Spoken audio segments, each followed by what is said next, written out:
What happened when undercover boss walked into his steakhouse wasn't supposed to be dramatic. He expected a quiet dinner, maybe a few notes on service, a mental list of improvements. But the moment the waitress leaned down and whispered, "This place is a trap," everything shifted. Jackson Reeves had built Ironwood Grill from scratch, a food truck turned empire, honest steak dinners served with handshakes and hot plates. He'd cooked ribs in a lumber yard, washed dishes at midnight, and dreamed big. 15 years later, he was the founder of a chain with 38 locations, national praise, and a comfortable seat in the boardroom. But tonight, he wasn't the CEO. He wore a frumpy flannel shirt, a pair of work boots, and a cheap watch that didn't tick right. His rental car had out-of-state plates. His beard had grown in patchy. He was going undercover.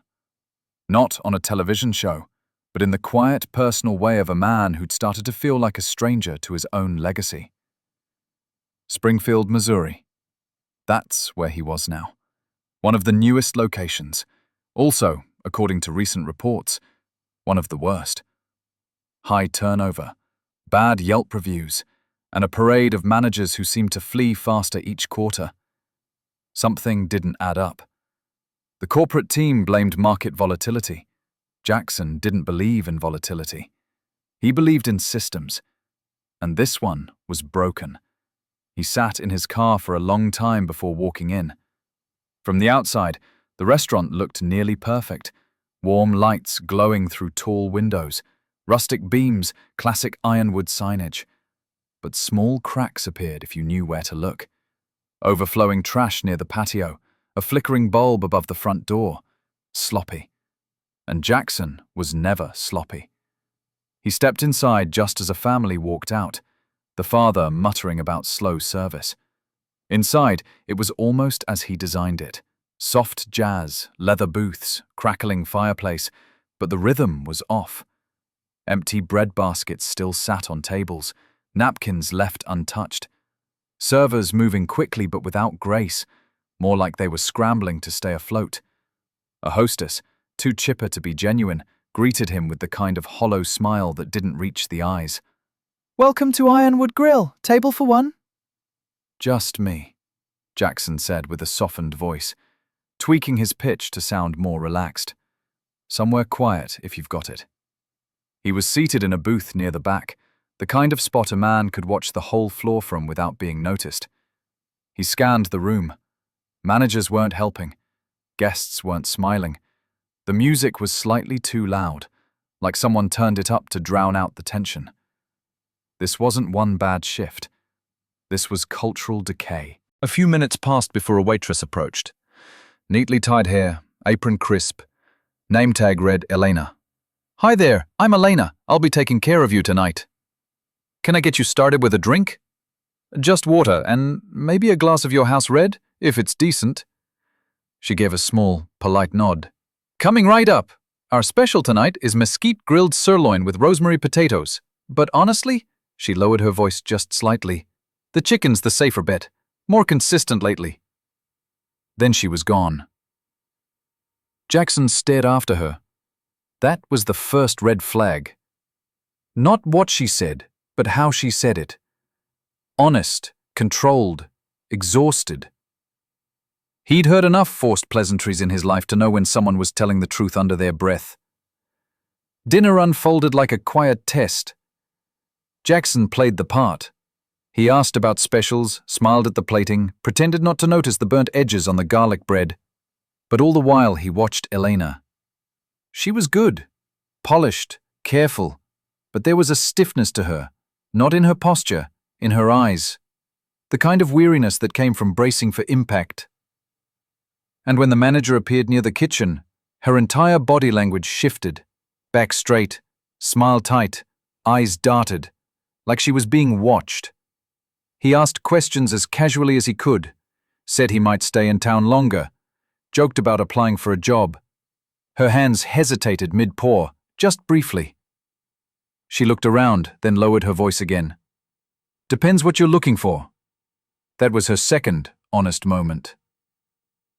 Later, as she dropped off dessert, Chocolate bourbon cake from the original Ironwood menu Jackson had helped develop. He tried again.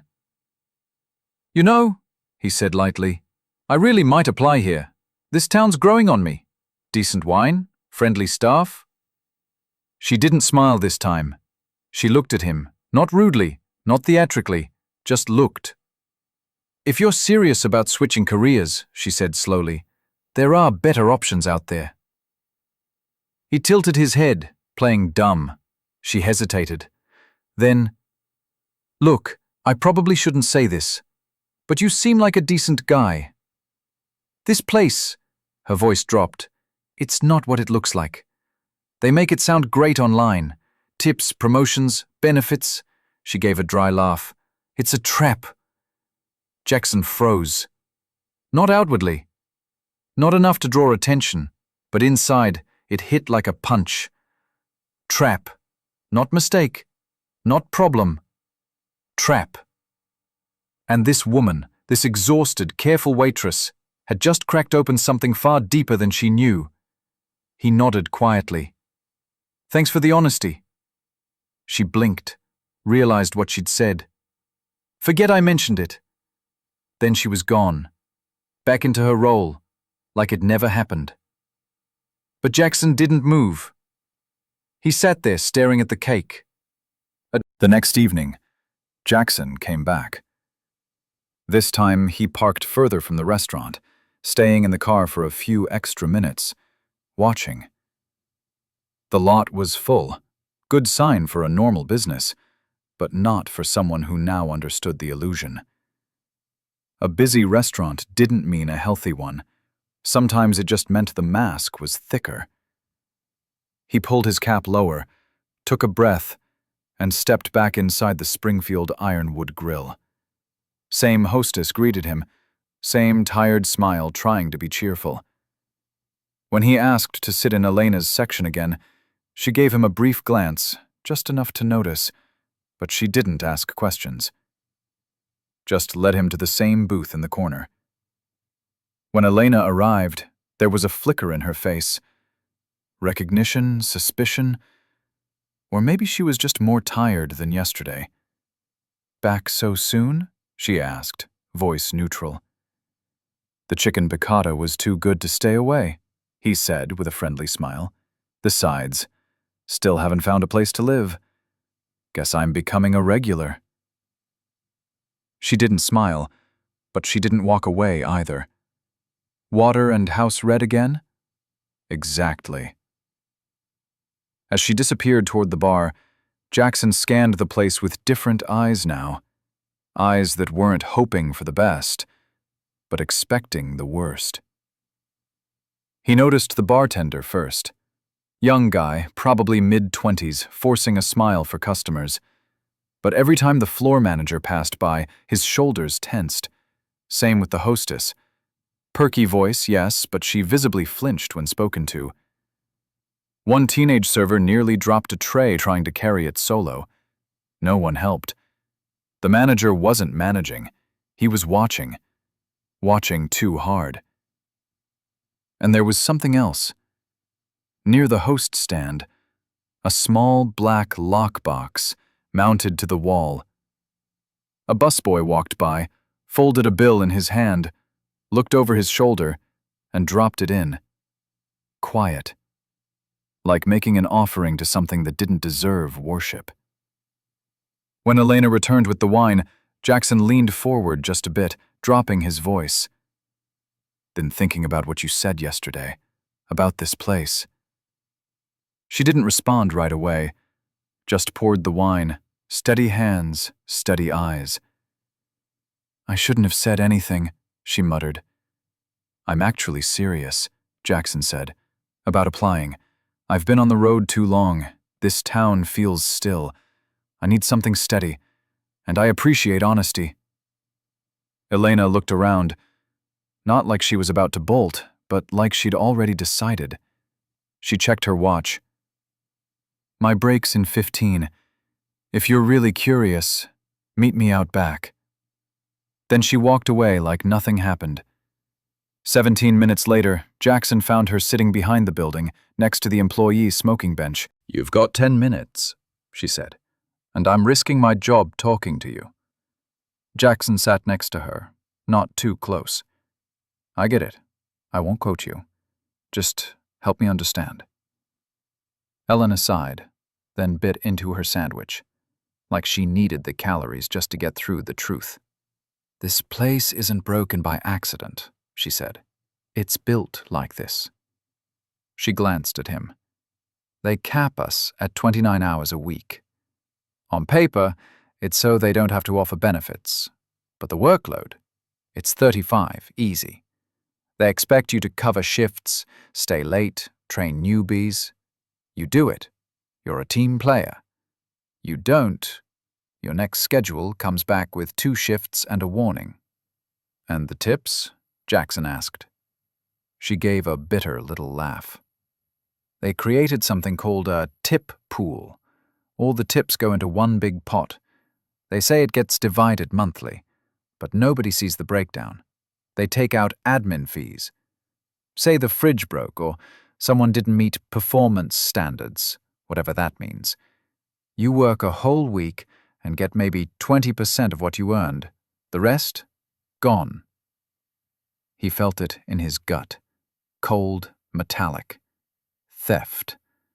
Legal-looking, corporate-speak theft. They hide behind contracts, policies, fine print. HR doesn't answer. Bonuses disappear. Manager training keeps getting delayed every quarter. She looked at him for the first time. Really looked.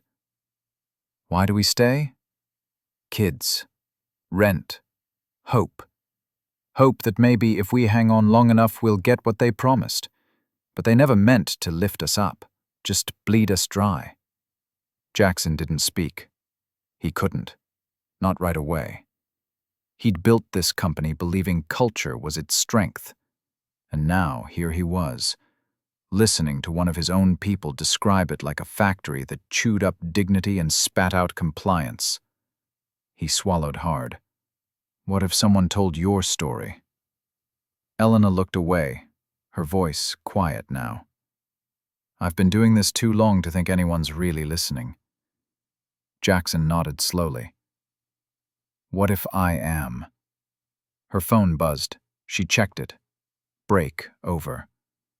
As she stood, brushing crumbs from her lap, she said one more thing. "You seem like the kind of guy who'd get eaten alive in a place like this." Then she walked away. Jackson sat there a while longer, looking into the dark, a knot in his chest getting tighter by the second. He knew now, this wasn't bad luck. It wasn't bad management. It was a trap. And if Elena had the courage to whisper the truth, he was going to burn the whole damn thing down. 3 days later, Jackson Reeves sat in his hotel room, surrounded by what looked like chaos to anyone else. But to him, it was a battlefield. Sticky notes covered the desk lamp. Payroll spreadsheets and shift schedules were fanned across. The bed, a giant map of the region, was taped to the wall above the TV, marked with red and yellow pins. 15 pins in total, one for each Ironwood Grill under the same regional leadership. What had started as a suspicious dinner had turned into a full-scale undercover operation. He hadn't planned to stay this long, but something in Eleanor's voice, in the way she'd whispered that single word, trap, had broken something inside him, something brittle and buried. He had visited 4 other locations in 72 hours. Different disguises, different covers, traveling photographer, traveling nurse's husband, freelance surveyor. But the stories stayed the same. Servers with dead eyes, bartenders who flinched when asked about tips, hostesses who smiled like someone was watching them through a camera. Every place had the same patterns: tip pooling with no breakdowns, performance fines with no explanations, no overtime, ever, and worst of all, a black lockbox behind every host stand, just like Springfield. This wasn't mismanagement, it was a design. Jackson's phone buzzed. Arlene Jenkins, his longtime assistant, and the only person who knew what he was really doing, had messaged him, "Call secure line." Now he did. Arlene answered after the first ring. "I found something," she said, "and it's bad." "Go." "You asked me to bypass the usual channels. I pulled the internal financials for Springfield. Region. Jackson, you were right. Something's way off. The regional manager, Rick Sanders, he's running 2 sets of books. One that's reported to corporate, another that flows through a payroll vendor called Payex." Jackson frowned. "That's not one of ours." "No, it's not." Rick signed the contract directly during the last expansion push. On the surface, everything looked clean. But Payex, it was formed 3 weeks before they bid. Their references, all fake. Shell companies. How much? Estimated $6 million. Siphoned from wages, tips, bonuses. Funneled through Payex. Offshore accounts. Rick bought a second house in Aspen last year. A boat. His wife's been seen in jewelry that could pay for a year's worth of server bonuses. Jackson's throat tightened. Why didn't this get caught? Because someone on the inside is helping him. It's not HR, it's higher, possibly finance. Someone's rerouting complaints before they hit your desk, flagging issues as resolved without investigation. Jackson paced the hotel carpet, jaw clenched. We're being robbed. Not just money, but morale. Faith. There's more, Arlene added. Remember Sophia Chen, internal auditor? She flagged inconsistencies last year. They buried her report. She wants to talk, privately. That night, Jackson called Sophia. She picked up from a back office in Des Moines, voice low, words careful. "It's bigger than Springfield," she said. "At least 2 other regions. Different shell companies. Same patterns. Same fraud." He didn't speak for a moment, just stared at the wall map. "This isn't just corruption," he finally said. "This is disease, and it's spreading through. My company like cancer. So what do we do?" Jackson's voice went firm. "We take it apart, quietly, carefully, and then we burn the rot out." By the end of the week, Jackson knew time was running out. He could feel it in Rick Sanders' emails. The tone had changed. Shorter, sharper, random capital letters, odd hours, urgent demands to streamline payroll visibility and optimize compliance expectations. That wasn't confidence. That was a man trying to stay ahead of something closing in. Back at the Springfield Ironwood Grill, the energy was colder, not rushed, fearful. Staff moved faster, but not better. The manager walked around like a warden, not a leader. People smiled less, talked less. The weight in the room had doubled. Elena found Jackson during a quiet moment near the coffee station. She didn't smile this time. She didn't even pretend. "He was here last night," she whispered. Rick, unannounced, spent an hour at the pass. Didn't speak, just watched. She paused, then added, "Told the hostess she smiled too much." Jackson said nothing, but her words stayed with him long after she walked away. That night, he sat in his rental car for 2 hours after the restaurant closed, watched staff leave in tired pairs. When Elena finally stepped out, hoodie up, eyes low, he flashed his headlights once. She paused, then slowly approached the passenger door. "What are you doing here?" she asked. Her voice was tense. "You shouldn't be seen with me." "Just 5 minutes," Jackson said. She got in reluctantly, but she didn't tell him to drive. "I know what's happening," he said. "Not just here, across the region. I know about the fake vendors, the tip theft, the buried complaints. I know who's doing it." She stared at him, expression unreadable. "You're not just some guy looking for a job." He hesitated, then answered honestly. "No." He reached into his jacket, pulled out a small envelope and a cheap flip phone. "In here is a list of employees from other branches. People like you, people already gathering proof. The phone connects only to them and me. It's clean, untraceable." Elena. He looked at the phone like it might explode. "They've started checking lockers," she said. "Bag searches. Jesse from the bar got fired last week for taking photos of the schedule. No explanation. Just gone." Jackson's voice softened. "You're already risking your job by talking to me." This gives you a way to protect yourself and others. He waited, gave her space to decide. After a long pause, she picked up the phone, turned it over in her hand. "Why me?" she asked quietly. "Because you were the only one honest enough to warn a stranger," he said. "And because you have what most people here have forgotten: conviction." Over the next 10 days, the quiet war began. Elena didn't just help. She became the center of it. She brought in 5 others from Springfield. A line cook passed over for promotion twice. A dishwasher with arthritis who was clocked out during breaks he never took. A hostess who'd been working with no benefits. For over a year, they started logging shifts, taking pictures, collecting pay stubs. Other cities followed. In St. Louis, a bartender leaked tip pool breakdowns that didn't add up.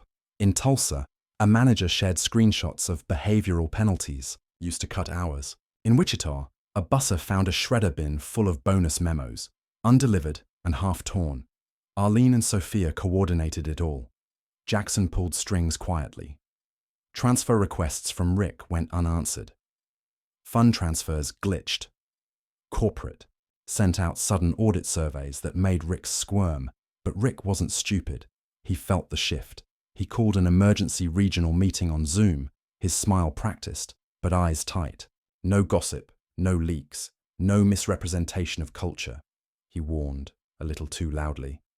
Then he arrived in Springfield. Again. This time with 2 men in suits. Cameras were installed in break rooms. Staff phones were inspected under the excuse of security. Random locker checks, bag inspections. Elena texted Jackson from the burner. They know someone's watching. That night, in a secure group chat filled with cooks, bartenders, hosts, and servers from all over the region, all now operatives, one message appeared. "We're almost there. Just a few more pieces. Don't back down." J.R. Jackson knew it was time. But Rick was getting reckless, and desperate men don't follow rules, which meant someone was going to get burned. Maybe Eleanor, maybe all of them. The silence was ending. The knock came 15 minutes into Elena's shift. She was restocking mugs when the floor manager appeared with that cold, blank stare. Arms crossed, lips tight. "Rick wants to see you. Now." No explanation. No warning. She followed, silent, down the long hallway past the line cooks who wouldn't make eye contact, past the walk-in freezer where the temperature log hadn't been updated in weeks, down to the office, small, windowless, humming with the low buzz of fluorescent lights. Rick Sanders sat behind the desk, legs crossed like he was holding court. "Elena," he said casually, flipping open a manila folder. "5 years with Ironwood. Solid track record. Reliable. Quiet." "Until now." She said nothing. He slid a printed spreadsheet across the desk. "You've been accessing payroll data off shift hours, logging into tip logs from unsecured terminals, late at night." His voice was calm, but she heard it. The edge. "I was reviewing changes in the bonus structure," she said evenly. "They weren't explained to us." "And photographing shift schedules, pay stubs, talking to co-workers about discrepancies." He leaned forward slightly. His smirk was thin and mean. "That's not curiosity. That's espionage." Then he tapped the folder. "Security will escort you out after this meeting.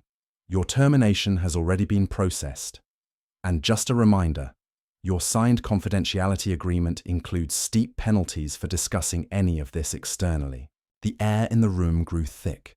Eleanor swallowed hard, but didn't blink. She wanted to scream, to throw the folder in his face, but she didn't, because she wasn't just protecting herself anymore. Before she could respond, a knock on the door interrupted them. The hostess popped her head in, pale, flustered. "Sir, I'm sorry, but there's a situation. There's a group from corporate out front. They're asking for an all-staff meeting. They say it's urgent." Rick straightened, frowned. "That meeting's next week. They're saying it's today. Staff's already gathering." Rick stood fast, his smile tightening into something less human. "Stay here," he barked at Elena. "I'll handle this." He stormed out. Elena sat there alone, her hands cold, heart racing. Was this the end? Was this it? Then, her pocket buzzed. She pulled out the burner phone. One new message. Join the meeting. Sit front row. Trust me. She didn't hesitate. She stood up, walked straight out of the office, through the hallway, past the curious glances of co-workers, and directly into the dining room. The tables had been pushed to the sides, chairs lined up like a courtroom, staff everywhere, line cooks, dishwashers, servers, even Jessie from the bar who'd been fired last week. They all sat whispering, wide-eyed. At the front of the room stood 3 people, 2 women and 1 man, all facing away from the staff. Elena took a seat near the front, just as instructed. She recognized one of the women immediately, Sophia Chen. Finance bulletin photos didn't do her justice. She looked calm, ready, but the man, he hadn't turned yet. Rick stormed into the room, full of corporate confidence, voice booming. "Good afternoon, I'm Rick Sanders, Regional Director for Ironwood." The man turned. Rick froze mid-sentence. The room went dead silent. It was him, not the flannel-wearing stranger, not the man asking about House Red, not the tourist looking for work. It was Jackson Reeves, clean-shaven, in a tailored blazer, CEO and founder of Ironwood Grill, and he was staring right at Rick. "Surprise inspection," Jackson said. His voice was calm, clear. Then he added, "Or maybe just call it what it is, a reckoning." The room stirred. Murmurs rose. "For those who don't know me," Jackson began, "I started Ironwood 15 years ago. 1 truck, 1 grill, 1 promise. Treat people with respect, employees and guests alike. But a few weeks ago, someone whispered a truth that stopped me. Cold." He looked out across the room. Eyes found Elena's. "A waitress told me, 'This place is a trap.' And she was right." Sophia stepped forward. A projector screen behind them lit up. Photos, spreadsheets, pay stubs, fake vendor documents. "Over the past month," Jackson said, "we've uncovered systemic theft across this region. Not just wages, not just tips, but dignity, trust. Hours worked and never paid. Bonuses promised and never delivered." Rick moved toward the exit. 2 security officers stepped into place. Real ones. "Rick Sanders," Jackson said, "you are being detained for financial misconduct and employee exploitation. A warrant has already been issued." The room exploded, not in chaos, but in relief. Some gasped, some cried. Jessie let out an audible, "Holy shh!" from the back. Rick's protests were muffled by the click of cuffs. Jackson turned back to the staff. "This woman," he said, motioning toward Elena, "risked everything to tell the truth, while I failed to protect her. And people like her. Today, we start fixing that." He turned to Eleanor directly and said, "Starting now, Eleanor Marsh will lead a new division of employee advocacy, reporting directly to me. No more buried complaints. No more fake promises. No more traps." The room rose in applause. Shocked. Hopeful. For the first time in years, the workers didn't feel disposable. They felt seen. Jackson stepped close to Elena as the room began to stir. "I'm sorry I lied to you," he said softly. She blinked. "Why? Did you listen?" He smiled faintly. "Because leaders don't build walls between themselves and the people keeping the lights on. They tear them down." 6 months later, the Ironwood Grill in Springfield still smelled like mesquite-grilled ribeye. The same golden light poured through the windows. The booths hadn't changed, and the old fireplace still cracked near the back. But the place didn't feel the same. It felt lighter, warmer, not just from decor or heat, but from what wasn't there anymore: fear. Elena Marsh stood near the host stand, holding a tablet instead of a tray. She wasn't in uniform anymore. Today, she wore smart flats, a soft blue blouse, and a quiet, determined smile. She scanned schedules, gave a nod to the line cook, helped a new server organize drink trays. "You've got this," she told the young girl gently. The girl smiled nervously, but it was a real smile, not one masked with dread. Just months ago, that same girl would have been written up for falling behind. Now she had training, mentorship, a second chance. The shift hadn't just been operational, it was cultural. Jackson didn't just fire the rot, he rewired the roots.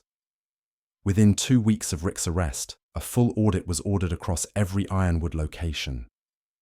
11 managers were terminated. 3 former executives faced indictment for financial misconduct. But that wasn't the real change. The real change came in the day-to-day.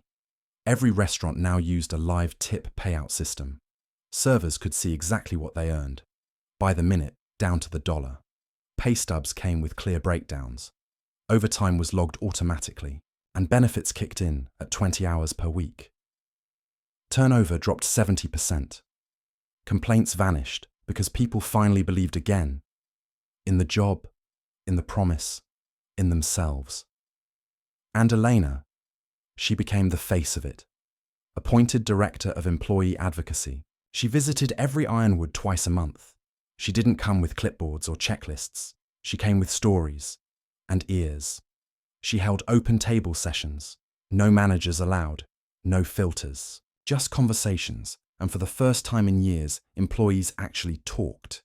But Jackson didn't fade back into corporate walls either. One rainy Thursday, he was on the line in Wichita cooking with prep staff. Another Friday, he busted tables in Tulsa. On weekends, he answered emails from servers and dishwashers because he gave every employee a card with his personal address. No assistant buffer, no portals, just him, and they used it.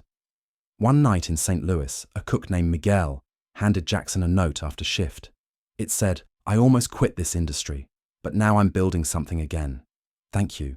In Springfield, staff had their own dashboards now. A QR code on every pay stub linked to a live report. Hours, tips, bonuses. When goals were met, profit shares came automatically. When someone worked late, it showed up by morning. Even Jessie, the bartender, who was once fired for using her phone, was back, with a raise and a title. She now led bar training across the region. She laughed one day while reviewing the new audit logs. "We used to get warnings for speaking up. Now I get bonuses for catching payroll errors." The culture had flipped, not because of rules, but because of trust. In the kitchen, Greg, one of the older cooks, handed Elena a plate one afternoon and joked, "Chef Marsh approves this, right?" She laughed. "Don't start calling me that," he smirked. "You rewrote the training manuals. I'm just trying to keep up." Later that day, Sophia Chen dropped in with a report, a 12% increase in quarterly revenue. Employee satisfactions up, Sophia said. Insurance enrollment doubled. Not a single formal complaint was buried this quarter. Elena stared at the numbers, then whispered, "It's working." That evening, the restaurant hosted a staff and family dinner. Just for them, no guests, no pressure, just food, music, kids running between tables. Jackson arrived with his daughter on his shoulders. No speech, no stage. He just moved through the room like one of them, shaking hands, clearing dishes, hugging old line, cooks who'd once doubted him. As the night wrapped up and people left in small happy waves, Jackson found Elena in the kitchen. She was wiping down a prep counter. Old habits, hard to break.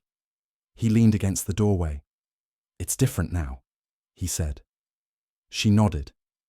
"It finally feels like it's ours." They walked out to the dining room together and sat, without, speaking, in the same booth where he'd first heard the words, "This place is a trap." The leather was the same, the fireplace still crackled, but tonight, no tension buzzed beneath the surface, no glances over shoulders, no dread, just warmth. Elena looked around, thoughtful. "I was just remembering the first time I sat here," she said. "I felt stuck, not by the job, by the lie, the idea that this was the best I could ever hope for, that no matter how hard I worked, someone else always held the keys. And now?" Jackson asked. She met his eyes. "Now I hold the door open for others." He smiled, reached into his coat and handed her a folder. Inside, a bold title, the Ironwood Foundation. Mission: to advocate for transparency and ethical labor practices across the restaurant industry. You want me to lead it? She asked. If you want it, she flipped through. You really think we can change the whole industry? I think we start with one restaurant at a time. She looked up. That's how change happens, Jackson said. One story, one truth, one person who stops pretending everything's fine when it's not. She took a breath, then nodded. All right, I'm in. That night, after the last light was turned off and the last door was locked, Jackson stood alone in the quiet restaurant. He walked to the old corkboard near the kitchen where staff had pinned their handwritten goals. Buy a car, go back to school, take mum to the beach. Above them, in bold block letters, respect isn't a policy, it's a promise. He stood there for a long moment, hand resting on the frame. Then he walked back to the corner booth, pulled out a pen, and wrote, on a napkin, "This place used to feel like a trap." Underneath it, he added, "Now it feels like home."